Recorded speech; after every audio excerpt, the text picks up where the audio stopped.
The Biden is senile thing was a caricature that the right wing started back in 2019, back in 2020, well before Biden had really precipitously started struggling that we've seen, especially over the last year. Now, Biden was checked out and struggling from 2018 on, as Mark Halperin reports.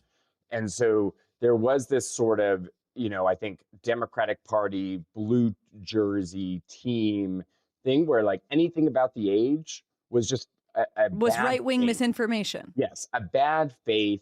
And they did not recognize that maybe what started out as more bad faith eventually started becoming increasingly true. And that's why the debate sort of finally shattered any of that illusion.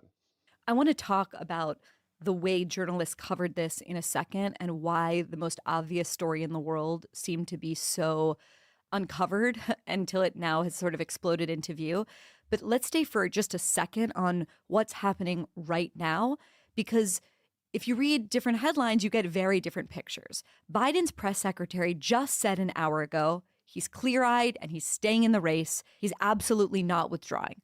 Biden said today, I'm running. No one's pushing me out. I'm not leaving. I'm in this race to the end and we're going to win. And yet, if you go to the New York Times homepage this morning, the headline was Biden told ally that he's weighing whether to continue in the race. Help explain that chasm to us. Are there sort of different factions in the inner circle around him? Is the Biden ally leaking to the Times Kamala Harris herself? Like, bring us into the sort of palace intrigue a little bit more, if you would.